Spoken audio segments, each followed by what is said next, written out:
Video record इसलिए हो रही है, ये जाएगी यूट्यूब पर। यूट्यूब पर जाकर फिर इस वीडियो को, कथा को कभी भी आप कहीं भी श्रवण कर सकते हैं। तो मैं क्या कह रहा था कि बोले भगवान श्री कृष्ण 5000 वर्ष पूर्व आए होंगे, लेकिन कल तो यहाँ ऐसा लग रहा था कि श्री कृष्ण मानो कल ही के दिन प्रकट हुए। बड़े प्यारे लग रहे थे। एक हाथ मुंह में था और पैर भी चल रहे थे, बड़े प्यारे लग रहे थे।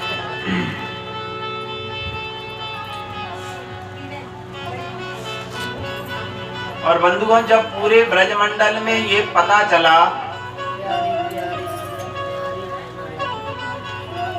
कि नंद बाबा के घर पर लल्ला ने जन्म लिया है, तो पूरे ब्रजमंडल में महाराज बधाइयां बंटने लगी, बधाइयां लुटने लगी, एक दूसरे से लूटने लगे, एक दूसरे से लेने लगे। कितना आनंद ब्रजमंडल में आया।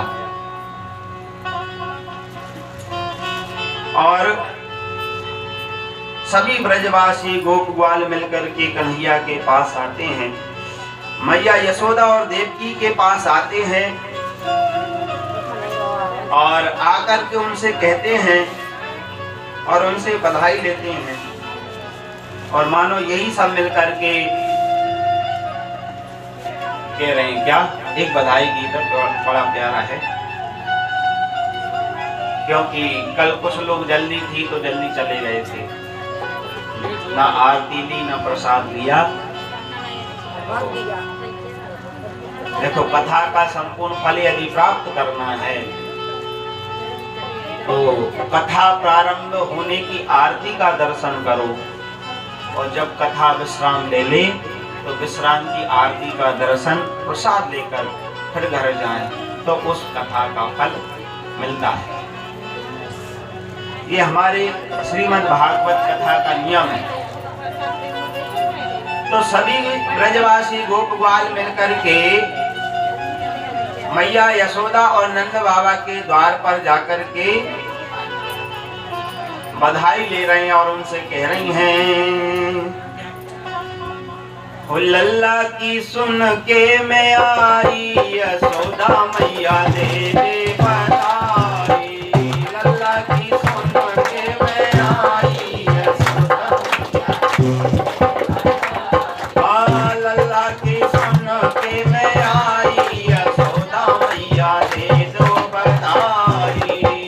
लल्ला की सुन के मैं आई, यशोदा दे दो बधाई, मैया दे दो बधाई, दे दो बधाई मैया, दे दो बधाई, दे दो बधाई मैया, दे दो बधाई, दे दो बधाई मैया। लल्ला के सुन के मैं आई, यशोदा मैया दे दो बधाई। लल्ला की सुन, बहुत बढ़िया।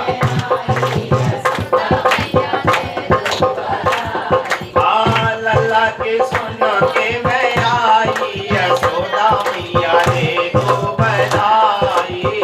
लल्ला की सुन के मैं आई, यशोदा मैया। और क्या कह रही हैं सब गोपियां मिलकर के मैया यशोदा से, टीका भी लूंगी मैया, बिंदिया भी लूंगी, टीका भी लूंगी मैया, टीका भी लूंगी मैया, बिंदिया भी लूंगी, टीका भी लूंगी मैया, बिंदिया भी लूंगी।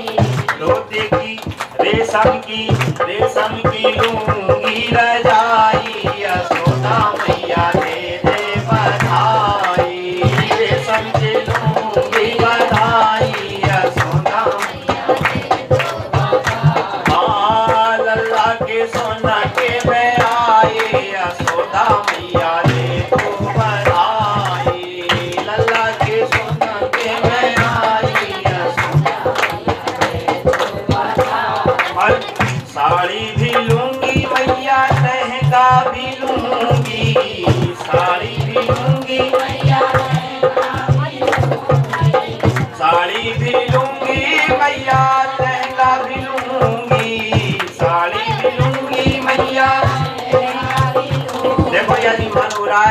चल रही है, मन हो रहा है नृत्य करने का, लेकिन शर्म आ रही है कि कैसे उठे। तो ये भगवान का दरबार है भैया। यहाँ यदि नृत्य कर लिया, यहाँ यदि नाच लिया, तो इस संसार में नहीं नचना पड़ेगा फिर। इसलिए ये मौका फिर दोबारा नहीं मिलेगा। गाइए, साड़ी भी लूंगी मैया, लहंगा भी लूंगी, साड़ी भी लूंगी मैया, लहंगा भी और लहंगा भी लूंगी, लहंगा भी लूंगी, लहंगा भी लूंगी,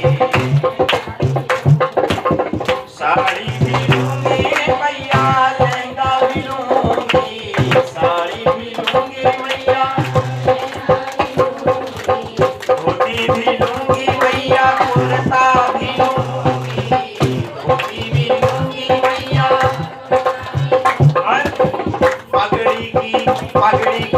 पगड़ी की होगी चढ़ाई, यशोदा मैया दे दे बनाई, पगड़ी की होगी बनाई, यशोदा मैया। लल्ला की सुन के मैं आई, यशोदा मैया दे दो बधाई, लल्ला की सुन के मैं आई। हरवा भी लूंगी मैया, चूड़ी भी लूंगी, हरवा भी लूंगी मैया, हरवा भी लूंगी मैया, चूड़ी भी लूंगी, हरवा भी लूंगी मैया, चूड़ी भी लूंगी, चूड़ी भी लूंगी मैया, चूड़ी भी लूंगी, चूड़ी भी लूंगी मैया। और कंगना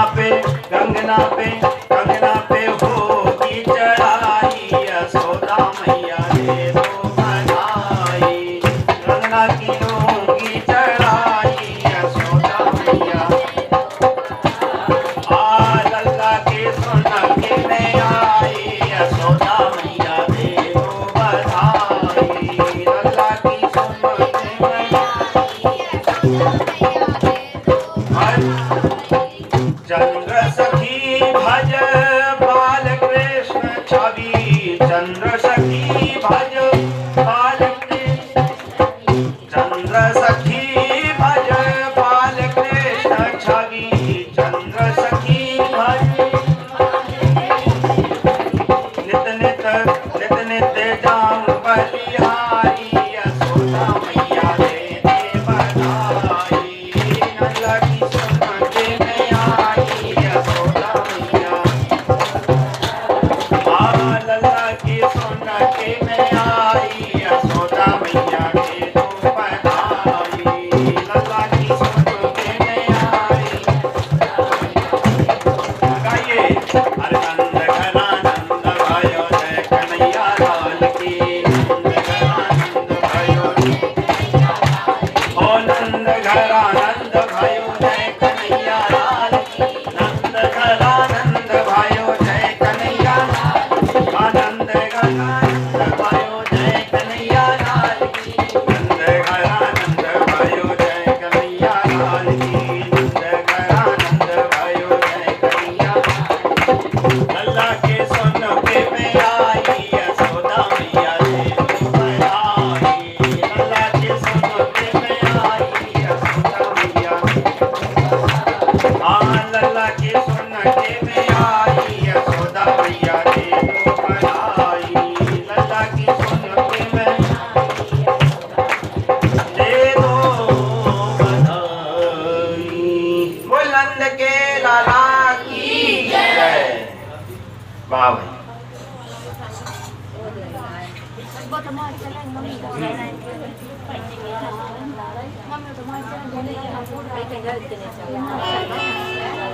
तो भैया बड़े ही आनंद के साथ सभी ब्रजवासियों ने नंद के लाला के जन्म उत्सव को मनाया और आज 4 दिन तक उत्सव मनता रहा। 4 दिन इतना उत्सव मना है महाराज, और इतनी तो बधाइयां लूटी गई हैं। और इस मौके पर श्री नंद बाबा ने नंदस्वात्मज उत्पन्ने जाता लादव महामना आहू है विप्रान वेद ज्ञान स्नाता सुचिर अलंकृता।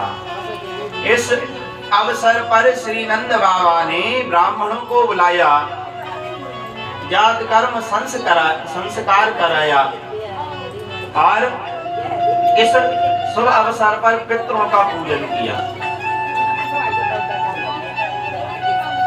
और महाराज इतना तो उत्सव मना है वहां कि भैया लक्ष्मी और कुबेर दोनों की मति चकरा गई कि आखिर इतना नंद बाबा के पास आ कहां से रहा है। क्योंकि भैया याद रखना, आज मानो राधा रानी स्वयं लक्ष्मी बनकर आ गई। कितना तो बधाई लूटी है भैया। कृष्ण जन्मोत्सव मनाते मनाते अचानक श्री नंद बाबा को याद आया कि कन्हैया के चक्कर में मैंने कंस का कर नहीं दिया, टैक्स नहीं दिया, वह बहुत क्रोधित होगा, गुस्सा करेगा। तो नंद बाबा ने सभी ग्वाल वालों को मैया यशोदा से कहा कि तुम कन्हैया का ध्यान रखना, लाला का ध्यान रखना, मैं जरा मथुरा जाकर के कंस को टैक्स कर देकर आता हूं। गोपान गोकुल रक्षायाम निरूप्य मथुरा गताः नंदा कंसस्य वार्षिक्यम् करम पातुम कुरुत्वहम्।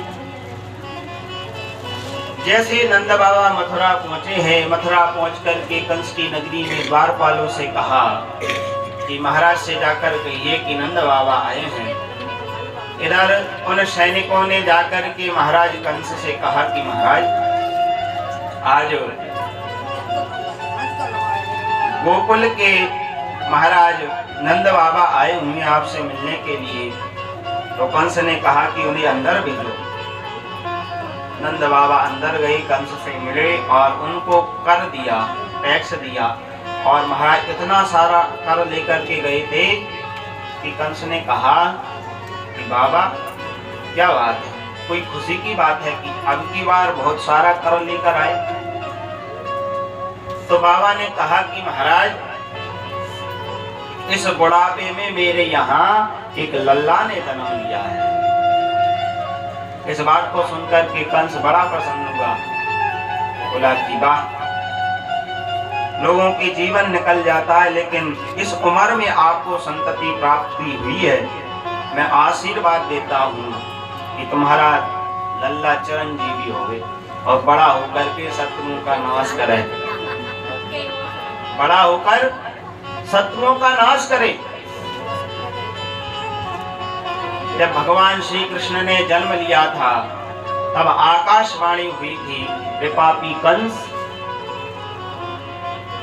जिस बहन की विदाई में तू इतना प्रसन्न हो रहा है, इसी देवकी का 8वां गर्भ तेरा काल होगा। और ये बात कंस को बहुत सताती है।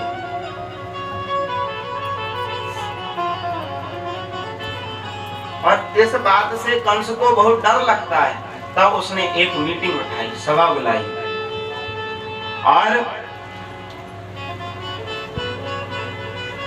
वहां से श्री नंद बाबा आगे बढ़े और देवकी वसुदेव का हालचाल पूछा नंद बाबा ने। क्यों? क्योंकि भैया उनके 6 पुत्रों को दुष्ट कंस ने पत्थर पर मार मार के उनके प्राण ले लिए थे। तो देवकी मैया और वसुदेव बड़े दुखी हैं, उनको सांत्वना दी, उनको समझाया। और नंद बाबा ने कहा भैया वसुदेव, सुख दुख सब अपने भाग्य से मिलते हैं भैया। जो प्रारब्ध में लिखा गया है उसे कोई मिटा नहीं सकता, क्योंकि संतों ने गाया है कि प्रारब्ध पहले बना, पीछे बना शरीर, और तुलसी चिंता क्यों करे, पहले भजले रघुवीर। बंधु, आपको बता, जिसकी मृत्यु जहां और जिसके द्वारा लिखी होती है वही होती है। हमारे कहने से करने से कुछ नहीं होता। एक कथा मैं आपको सुनाऊं। एक घटना, एक बार बैकुंठ में यमराज जी आए। ध्यान से सुनिए। बैकुंठ पर श्री यमराज जी महाराज गए भगवान का दर्शन करने। तो उस बैकुंठ के द्वार पर कबूतर और कबूतरी के दो जोड़े बैठे हुए थे। अब जब यमराज जी महाराज बैकुंठ के द्वार से अंदर जाने लगे तो यमराज जी जो है उस कबूतर और कबूतरी को देख करके मुस्कुरा दिए और अंदर चले गए। अब इधर उन दोनों का हाल बेहाल हो गया। क्यों?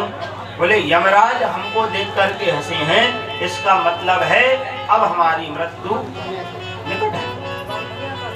ये विचार कर रहे हैं और विचार करते करते रोने लगे भैया कबूतर कबूतर। इतने में पक्षियों का राजा बैकुंठ से बाहर आया। बाहर आकर के कबूतर कबूतरी को रोते देखा, दुख में देखा तो पूछा, भाई क्या बात है? अरे मैं पक्षियों का राजा गरुड़, मेरे होते हुए तुम चिंतित हो रहे, दुखी हो रहे, रो रहे, क्या बात है? तो उन्होंने कहा कि महाराज क्या बताएं, अभी बैकुंठ में अंदर प्रभु का दर्शन करने श्री यमराज जी महाराज गए थे, लेकिन वह हमको देख करके हंसे। अब हमें ये लगता है कि हमारी मृत्यु अब निकट आ गई है। ये सुनकर के गरुड़ जी महाराज ने कहा, चिंता क्यों करती हो, मेरे रहते हुए कुछ नहीं होगा। मैं आपको ऐसी जगह पर ले चलता हूँ जहाँ सूर्य की एक किरण भी नहीं पड़ती। तो यमराज क्या आएगा वहां? और महाराज श्री गरुड़ जी महाराज ने उन दोनों कबूतर कबूतरियों को अपने कंधे पर बिठाया और उड़ गए। कहाँ? लोकालोक पर्वत पर। वहां एक गुफा बनी हुई थी, उस गुफा में ले जा करके उन कबूतर कबूतरियों को छोड़ाए। कहा कि यहाँ कोई नहीं आ सकता, बिल्कुल निश्चिंत होकर रहो। अब इतना करके श्री गरुड़ जी महाराज बैकुंठ में वापस आए। बैकुंठ में आकर के जब यमराज जी से श्री गरुड़ जी महाराज की भेंट भई तो गरुड़ जी महाराज ने प्रश्न किया कि महाराज, अभी यहाँ पर जो कबूतर कबूतरी बैठे थे, आप उनको देखकर क्यों हंस रहे थे? क्या कारण था? तो यमराज जी महाराज हंसकर बोले कि महाराज, मैं उनको देख करके इसलिए हंस रहा था क्योंकि आज शाम को उनकी मृत्यु लोकालोक चल पर्वत पर लिखी हुई है। अब इतना सुनना था, महाराज गरुड़ जी को पसीना पसीना हुए और कहने लगे, महाराज ये काम तो स्वयं मेरे हाथों से हो गया। बात समझ में आई? जिसकी मृत्यु जहां जिसके द्वारा लिखी है वहां होती है। और बंधुओं, फिर इसके बाद